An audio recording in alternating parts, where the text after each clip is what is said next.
Thank you very much. Thank you very much, Sally.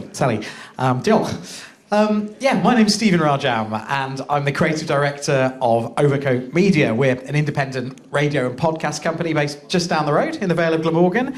And I guess sort of fittingly for creative director, I'm here to talk to you about creativity, to pass on a few thoughts, a few tips about how hopefully you can use the audio medium imaginatively to help tell your stories and really bring your podcasts alive. So why should you listen to me? Well, actually, I'm not sure you should. Well, at least not completely, because there's nothing worse than watching some greybeard like me standing on stage kind of sermonising about audio. And this is important, at heart, I'm a really big believer that at the heart of creativity is feeling empowered and emboldened to kind of rip up the rule book and make your own creative decisions, to be playful, maybe even be mischievous. Because life's far more interesting that way, and I really believe that stories are too.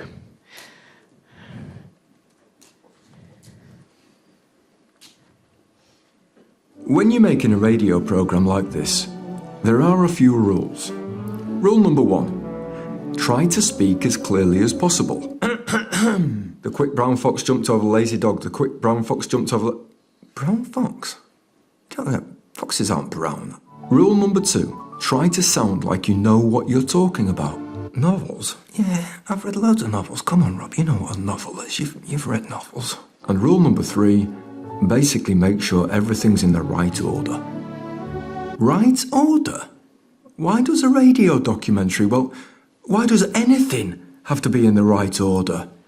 Today, I'm supposed to tell the story of this programme nicely. Beginning, middle, end.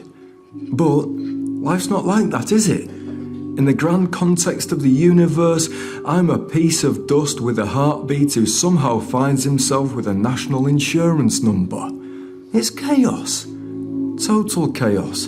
And the person who taught me that was an experimental writer, B.S. Johnson. It's all chaos. I accept that as the state of the world. He's pushing against forms of writing which seem to sort of order the chaos. To tell stories is to tell lies. His fixation on truth is all-consuming. So that was from a series we make called The Exploding Library, in which we explore novels, pieces of literature, in a kind of playful and hopefully imaginative way. That episode was actually produced by the amazing Welsh writer and comedian Ben Partridge, who lives just up the road. And I hope it kind of gives you a hint of the type of audio content we love to produce, ones that play around and kind of experiment with narrative and sound and tone to help communicate the key thing, the story. Now, as you can hopefully hear, it can be a lot of fun, but it's not just messing around for the sake of it. Because I really believe that the creative tools that you bring to the way you tell a story can actually really amplify, can bring your audience closer to it, and give them a sort of three-dimensional experience of it that goes beyond the words they hear, the sort of semantic content, if you like. At Overcoat Media, we make audio content across a whole load of genres, current affairs, history, psychology, classical music, even true crime, and hopefully some of you would have make some really lovely Q&A about the Crossbow Killer earlier today, which we produced. But whatever the genre, we try to apply that kind of spirit of creativity to it. Last year, we were really thrilled to be named Audio UK Production Company of the Year, and we also won the British Podcast Awards Podcast of the Year for our podcast, A Positive Life. Here's a little taster. I remember when I first met Terry very well. It was at Bangs, one of the clubs on Tottenham Court Road. I went down the stairs. This is Rupert Whittaker. I was on my own, which was actually quite unusual for me. I'd really plucked up my courage, but I'd gone early because I thought that would be safer and that it'd be less scary. There was a kind of a raised area or a sort of a dance floor, and I saw this bloke on it who I thought was just gorgeous. This was the era of the clones, you know, the very short, cropped hair, big moustache, strong sort of 5 o'clock shadow, plaid shirts, tight jeans, and builder's boots, basically. And it was, a hyper-masculine look, and I completely fell for it.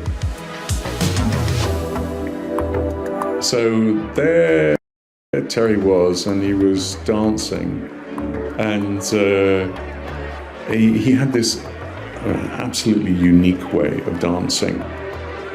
It's something that will stay with me to my dying day.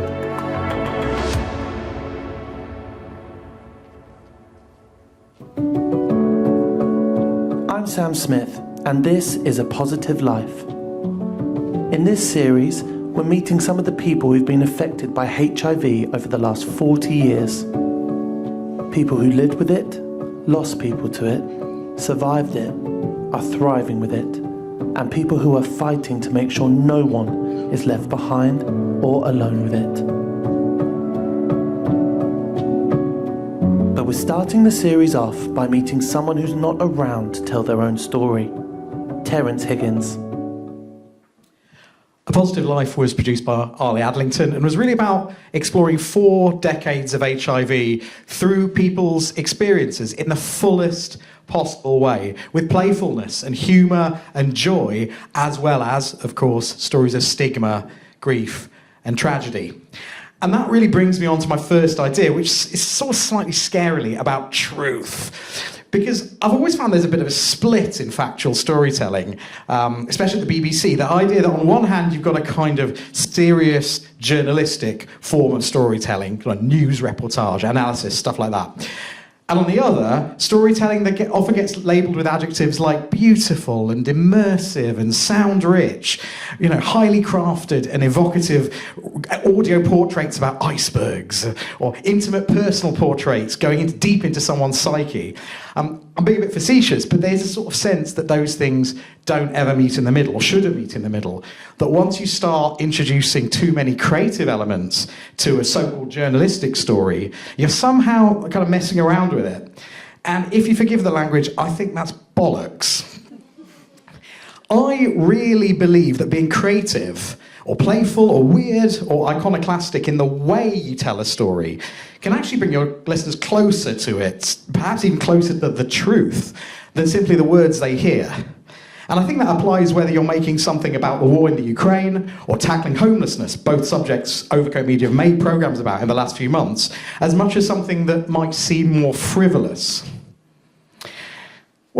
So what advice can I give? Well, look, we've poked a stick a little bit already at the idea there's certain rules that need to be followed. Spoiler, there really aren't, especially in the brave and relatively new world of podcasting. And that's not to say you should throw everything out the window. The key thing is about serving the story, not being arty or silly for the sake of it. But look, push against convention, be bold, trust your instincts. You don't have to listen to the likes of me. And look, here's a secret. It's always more interesting to hear a piece of audio, or in fact, TV, film, literature, that's a bit of a mess, but tries new things, than one that's nice and neat and tidy and unthreatening and satisfying. Here's a clip from one of the most amazing audio debuts that I've ever heard by the Canadian podcaster Dylan Ghosh. Just a small trigger warning, this is a little bit intense, but I've used a clip that I think doesn't dwell on sensitive issues too directly, but you'll get the picture.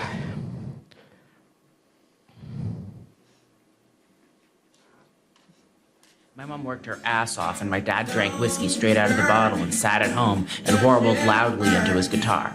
Sometimes unemployed and sometimes working some shitty job or another. In 2 years, they had a child. In 5 years, they had 2. In 12 years, they had 3. They had me. Apartment, townhouse, bungalow when I was 2. And my dad took a phone job at home, and he wouldn't drink until 5 now. Hello, it's David from Signature Research here. I'm just calling to remind you of a market research study you have signed up for this Friday at 2:30 p.m. Do you have a minute to talk? Signature Research is not in the phone book. It's not a real company. He was proud when he told me this. He was an actor, and he'd pretend the women on the phone loved him. Imagine telling teachers what my dad did for a living. He said he was a confirmer. What does that mean?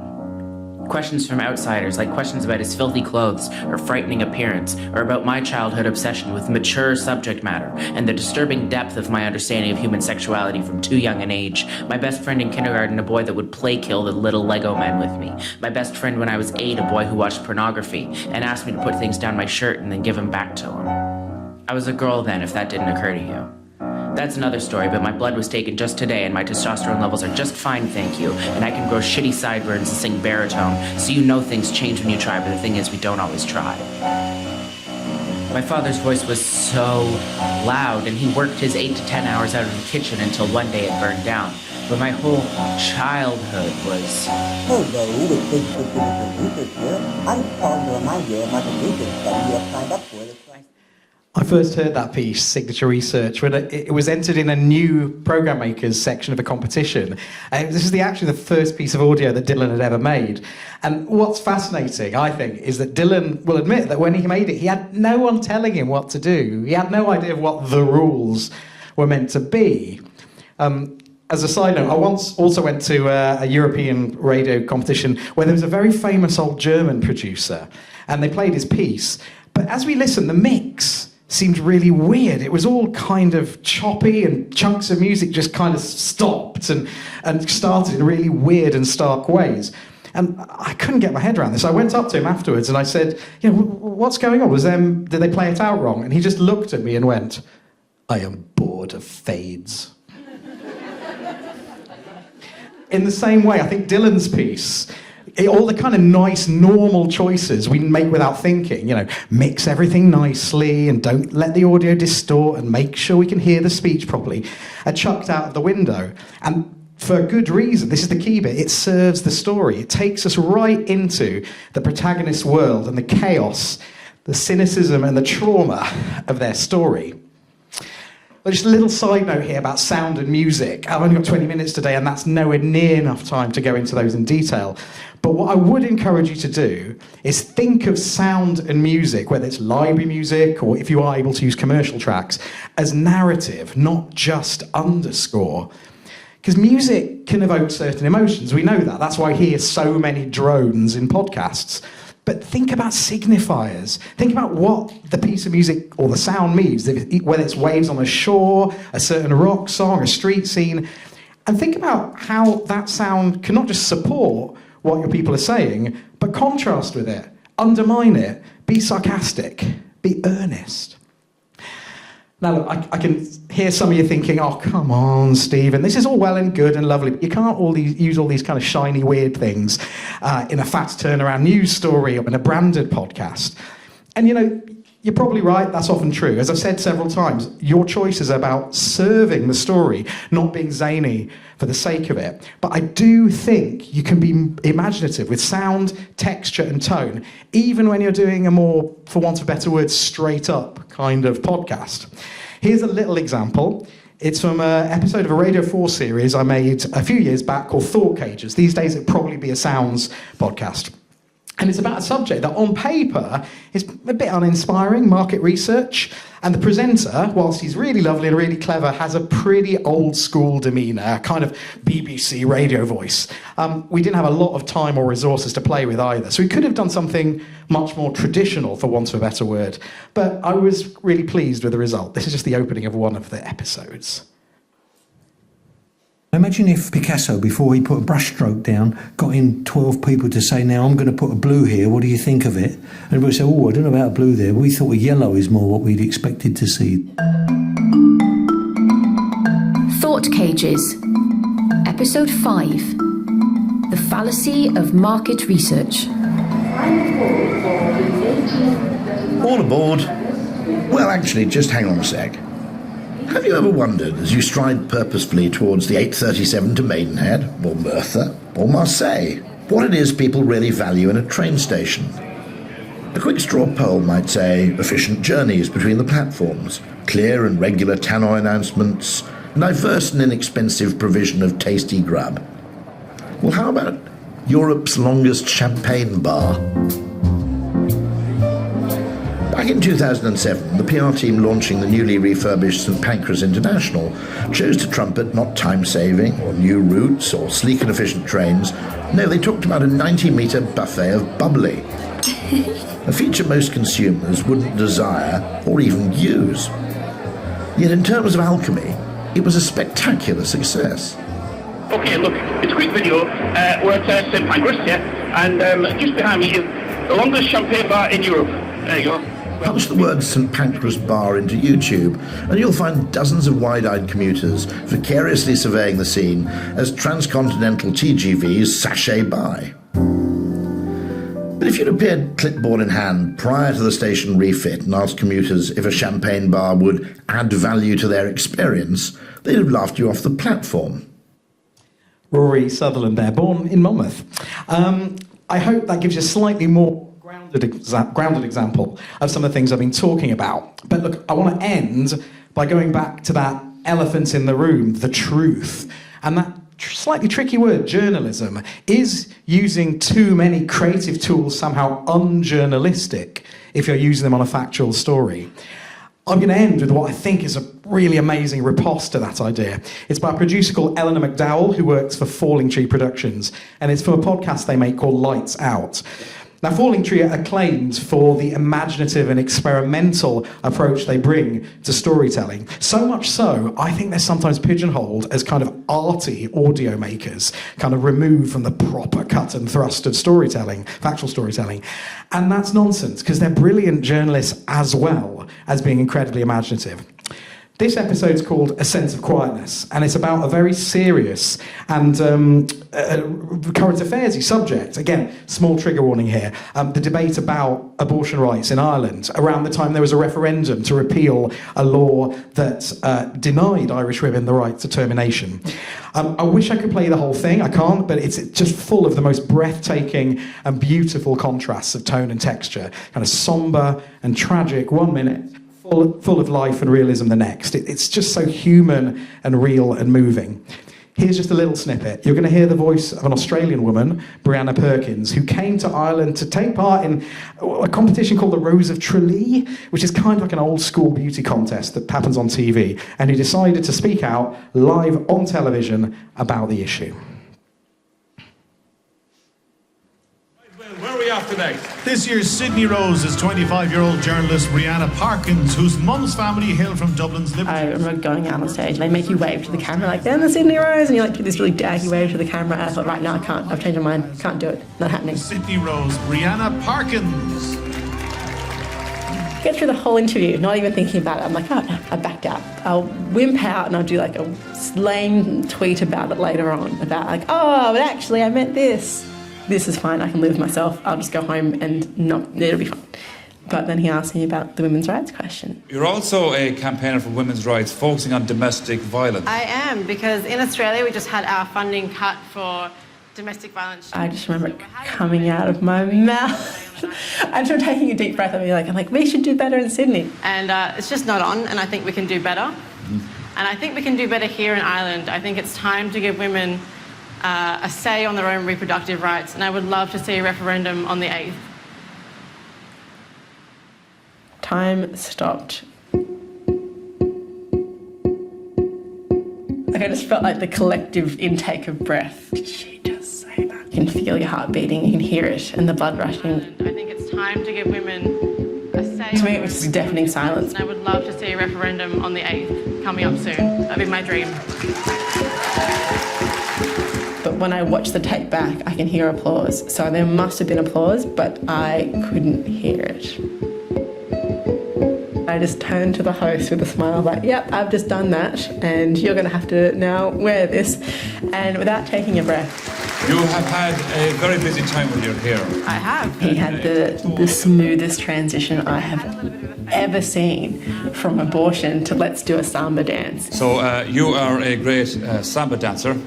I wouldn't say great, Well, I'd say competent. Oh, and you like samba, let's do that now. We've only kind of rehearsed this once or twice, and apparently it's Hendo 3, 1, 2, 3, so it should be fairly straightforward. Yeah, if you can count to 3, you've got it. Didn't miss a beat, like consummate professional. We are stepping back on our right foot. Okay. And we're going. Yeah. 1, 2, 3. Yeah. 1, 2, 3. And then the next day, of course, I was on the front page of every newspaper. Sydney Rose yells about abortion. Twitter is just going off. Go back to where you came from. You're not Irish. Go home. How could you send a baby murdering girl over? Is she a plant? You'll pay. You'll be sent to hell. We'll send you there ourselves. We know what hotel you're in.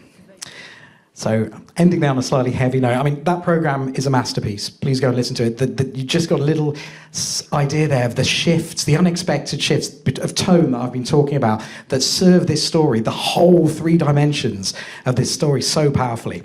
But look, I'm just going to wrap up and encourage everyone, whatever content you're making, to keep creating, to keep pushing against those silly rules that Rob was talking about at the beginning.